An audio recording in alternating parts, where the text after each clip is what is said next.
दोस्तों, मेरे channel my ज्ञान सागर कहानी में आप सभी को हार्दिक अभिनंदन करती हूँ।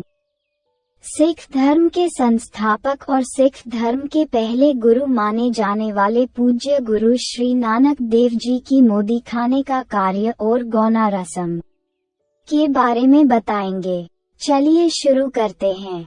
कपूरथले के नजदीक बेई नदी के किनारे एक सुल्तानपुर नाम का शहर था। वहाँ का नवाब एक मुसलमान लोधी था। सुल्तानपुर में ही नानक जी के बहनोई रहता था।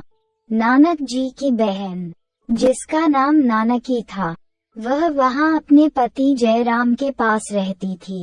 जयराम बहुत बड़े शरीफ होने से उनका वहाँ के नवाब के साथ बहुत मेल जोल हो गया था। इधर गुरुजी यहाँ तलवंडी में, जिसका नाम आगे चलकर ननकाना साहिब हुआ, अपने माता पिता के पास बहुत उदास रहते थे, जिससे जय रामदास सुल्तानपुर में ही ले गए। गुरुजी का सुल्तानपुर में जाने का ये भी कारण था कि बेबे नानकी का अपने भाई के साथ अटूट प्यार था। केवल प्यार नहीं था, बल्कि वह अपने भाई को साक्षात भगवान का रूप मानती थी। सुल्तानपुर में गुरुजी को जब कुछ दिन रहते हुए हो गई, तो जयराम जी ने गुरुजी को नवाब के यहाँ मोदी खाने की नौकरी दिला दी।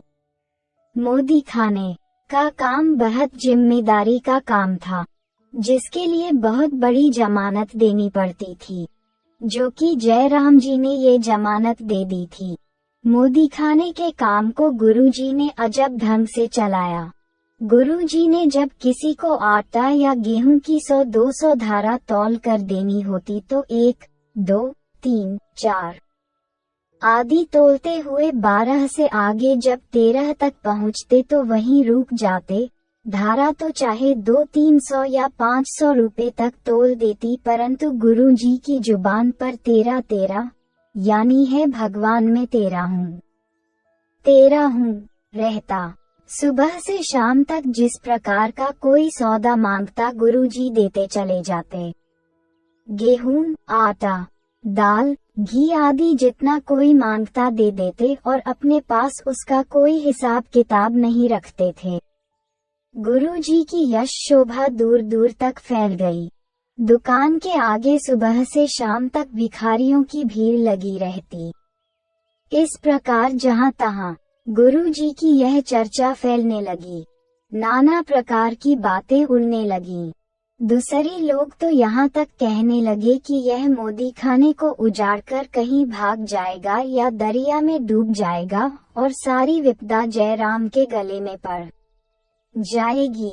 जयराम को लोगों की बातें सुन सुनकर बहुत चिंता होने लगी। उधर नवाब के पास भी किसी ने चुगली कर दी कि नानक उसका मोदी खाना उजाड़ कर भागने ही वाला है। परंतु इसमें एक बेबे नानकी का ही अपने भाई के प्रति विश्वास अटल रहा। आखिर मोदी खाने का हिसाब करने के लिए नवाब ने जयराम को बुलावा भेजा और हिसाब होने लगा। कहते हैं कि 3 दिन तक हिसाब होता रहा, क्योंकि हिसाब बहुत बड़ा हुआ था। 3-4 बार हिसाब किया तो भी गुरुजी का 400-500 रुपया बढ़ता ही रहा, जिससे दूती लोग शर्मसार होकर चले गए और गुरुजी की महिमा बढ़ गई। अब पहले से भी ज्यादा गरीबों को सौदा रसद वगैरह बांटने लगे।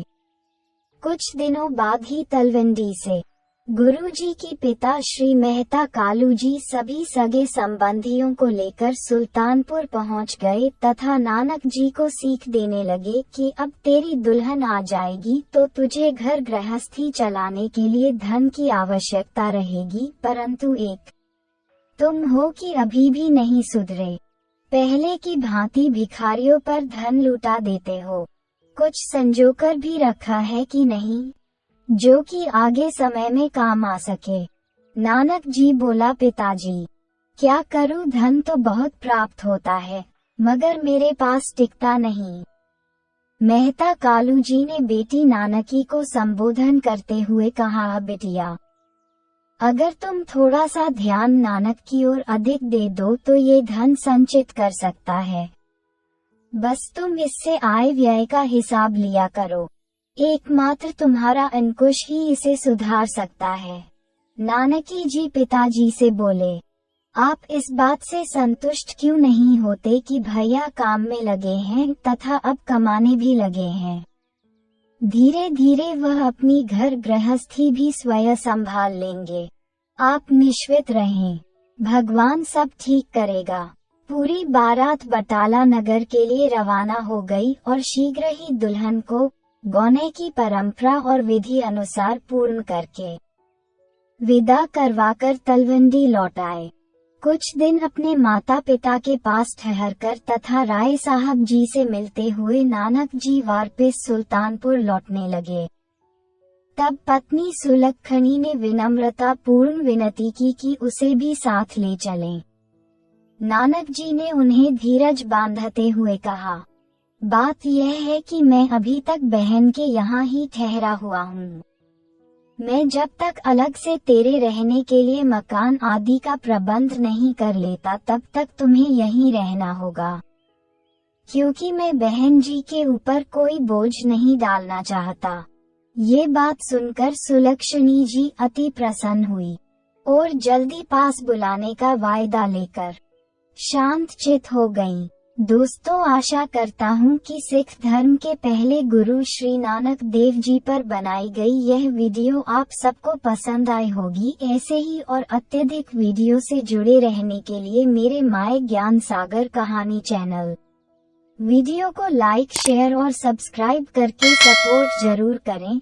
फिर मिलते हैं एक शिक्षा भरी नई अनमोल वचन वीडियो के साथ। अपना ख्याल रखिएगा।